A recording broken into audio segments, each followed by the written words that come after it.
Welcome back to another Tech Tip Tuesday. Today we're looking at PowerApps. Now this is where things get quite complicated, but if you get it implemented, it can be a real game changer for your teams. So let's jump right in and take a look at it. So we get our leads list. We have everything we expect. We've got to scroll to see everything. We have our views, But maybe I want it to be a bit easier to see the data where the leads go from here. Maybe you have a pipeline or some other way to manage data. So we can literally go PowerApps, create an app.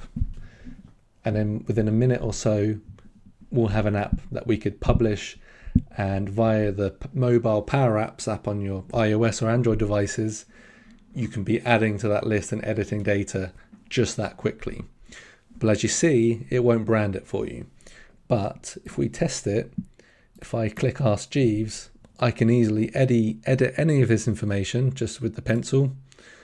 I can save, I can delete, add new, sort, refresh, search. And how quick was that?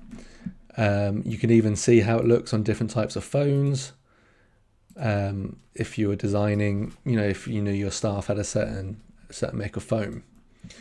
But what I actually want to do is I want an app for my laptop. So we're going to leave this, but that will be useful because Microsoft no longer support the Lists app for your phone, nor the Planner app. So if you want to manage those sorts of lists on your phone, the way to do that is via a Power App. So we're going to create a sidebar app. That'll be fine because we're actually going to delete the first page, but you always need a page. So once it loads, we'll go new screen and I want a table and form. So good housekeeping, as soon as you make a screen, give it a helpful name, lead list. And I don't want screen 1, I'm going to delete that. And I want a sidebar screen, and this is going to be my style, and we'll get to that shortly. Style screen. Okay, so out the box we have an app. I can add data. I can't even add data because it's not connected anywhere. So all we have to do is we'll just click here, we'll go data, under connectors we'll find SharePoint, and then pick our account and find our list. We know we want our SE leads. Connect that, tell it to replace the columns, and it's going to go and get the data for us. So there it is, but we also need to add it here. So what we're looking at here is, and it's already pulling in the date. We've already added this data, so it gives us it easily to pull from. But what we're looking at here is, it calls this section here a form, and this bit here is a table or a gallery. And we'll find now that if I was to click Microsoft, it's connected to that data. If I select between the options here, it changes the data. But again, I can add new ones out the box. I can cancel, edit, cancel that, delete, have more sorting options than we saw on the phone, and it will even page for us if I have hundreds of items in that list. So again, very quick to get some sort of way, a nice way to manage the leads, because, here, if I've got hundreds, I've got to scroll and I've, go left and right like that. Whereas here, I can get an overview of the data, find my items, my leads here, and then get more information here without constantly scrolling up and down, just do everything with the scroll wheel. But again, the branding's not on point. So a nice easy fix for that is I made the style screen, because what I can do is I can set certain things up here.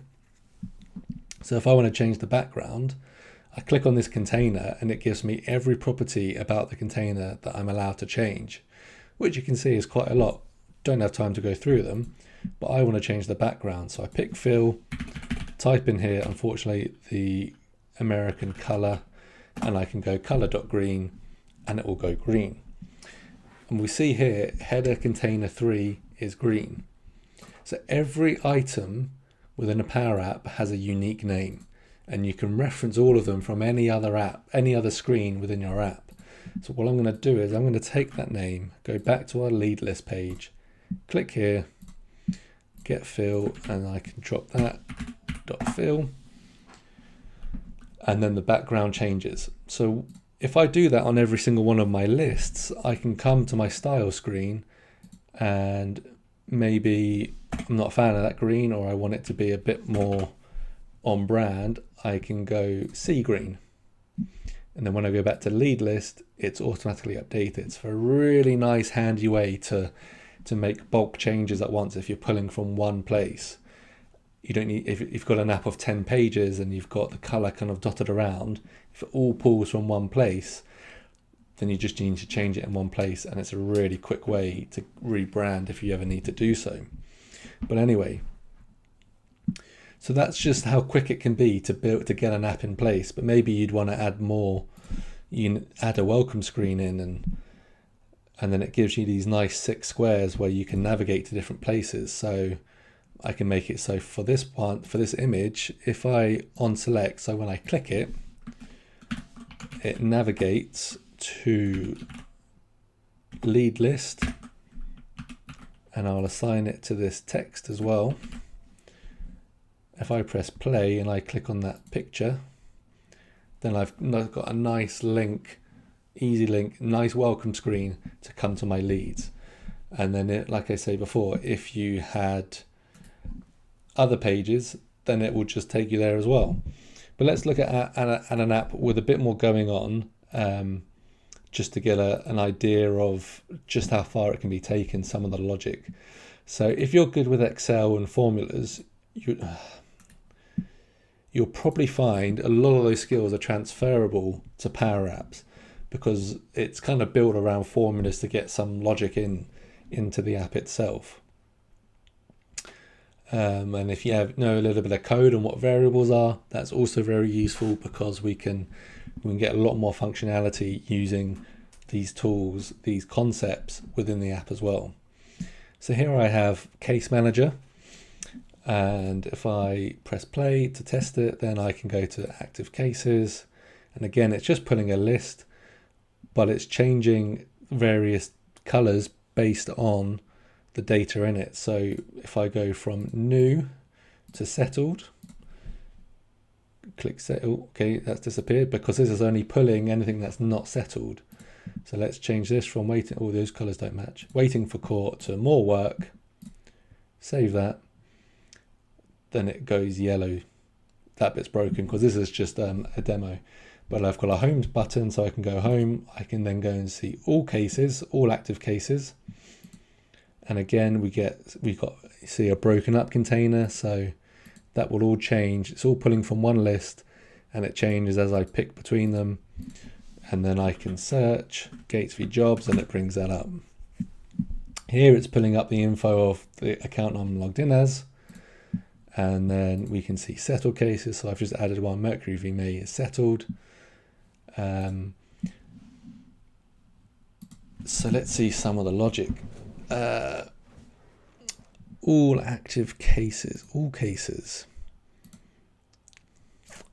Let's go here, all cases. I want the whole container. So visible. We can see here, it just says, is O365 group member. So what that's doing is, that's a variable. And if we go to the app, we can, I always get myself confused at this point. But we have defined that if someone is a member of a specific group, they see this button. So you can build in your permissions with variables, and if there's members of certain 365 groups, then they get access to certain buttons to take them to certain screens. You've got access to all the 365 icons as normal. It's just so flexible what you can do with these tools. And again, I've implemented the style screen here, so colors are pulling from there. And there's logic on the menus here. So this, because I'm on the all cases, this is the all active cases screen, as we'll see from the header, all active. So when I filter on cases list, where the status of the case is not settled and not an inquiry. Otherwise, pull everything unless there's something in the search box, then filter on that. And I can check in the settled cases. So pull the information from cases, but filter if the user in case manager there equals to the one logged in, then only pull those cases and where the status is settled. So this is when I say, if you know Excel and formulas, you can get by in PowerApps fairly simply, applying the same logic and knowing a bit about variables. So we can see here, is 365 group member is a variable that's been set. It runs on start and it's being used on that container on the home screen on a few containers. So then if I was to take Cobalt out of that group, I would no longer see those buttons on the home screen, all active cases and all settled cases, because it's checking if I'm a member. And just YouTube Power App applications and you'll just see so many options that people have made of using Power Apps, and you saw how quick it was to make some.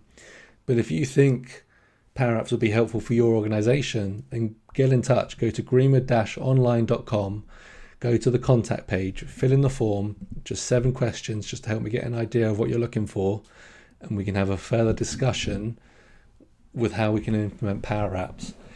And again, it's all part of your...